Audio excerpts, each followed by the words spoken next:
কামড়ে কামড়ে কেস দেওয়ার চেষ্টা করছে, ওদের ক্ষমতা নেই সবাইকে একসাথে ধরার।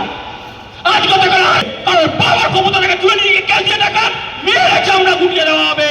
ওদের যদি ক্ষমতা থাকে তাহলে এখানে হাজার হাজার হকার এসছে, হকারকে একটা হকারকে দিয়ে যাক, গুলি করবে, লাঠি করবে, যা করে করুক, একটা ট্রেন লাইন থেকে একটা ট্রেনের প্যান্ডেল থেকে চলতে দেবো না, এই প্রতিশ্রুতি দিয়ে যাচ্ছি এখান থেকে।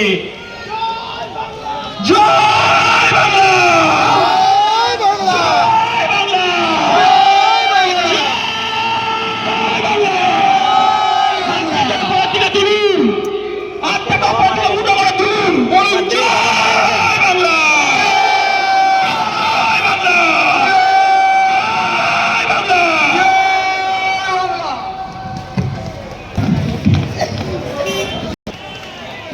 বাঘেরা যখন আসে ওখানে আশেপাশে একটু আওয়াজ টাওয়াজ হয়, ওগুলো থেকে লাভ নেই, সবাই এদিকে চলে এসে, অনেক গুরুত্বপূর্ণ কথা হবে এখানে। আমার সংগঠনের প্রতিটা দায়িত্বপ্রাপ্ত লোকেদেরকে বলছি, ওইদিকে যারা গেছে তাদেরকে এদিকে পাঠিয়ে দাও। আর এখানে জটলা করো না, এখানে কেউ জটলা করো না, ছেড়ে দাও, ছেড়ে দাও। দীপকটা ছেড়ে দিন, হিমাতি দেখছেন না, এদিকে আসবেন না। দীপকটা ওদিকে চলে যান, কাউকে এদিকে আসতে হবে না, সবাই এদিকে চলে যাও। সাল 2021 সালের 30শে নভেম্বর, এই তারিখটা কাদের মনে আছে? আপনাদের অনেকেরই মনে নেই, আপনারা অনেকেই সেই সময় আমাদের সংগঠনে ছিলেন না, কিন্তু এই তারিখটা প্রতিটা আরপিএফ এর মনে আছে।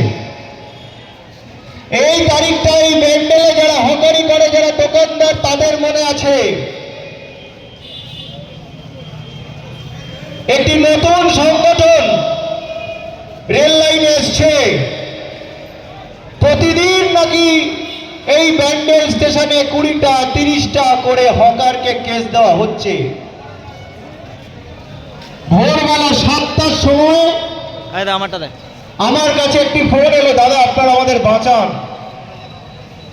যাদেরকে কেস দেওয়া হচ্ছে তারা কেউ আমাদের সংগঠনের সঙ্গে নেই, অন্য সংগঠন করে। অন্য সংগঠনের নেতৃত্বকে ফোন করে পাইনি, আমাকে ফোন করেছে। তারপর আমাদের প্রতিটা ছেলেকে আমি সেদিনকে ব্যান্ডেলে আসতে বলেছিলাম, প্রতিটা ছেলেকে ব্যান্ডেলে আসতে বলেছিলাম। আমাদের সংগঠনে তখন কত সদস্য জানেন? 90টা। আমার এখনো মনে আছে, আমি যখন ফোন করে বলেছি কজন গেছে, আমাকে তখন আমার লোকাল ছেলেরা বলেছে দাদা 90 জনের মতো আছে এখানে। সেই 90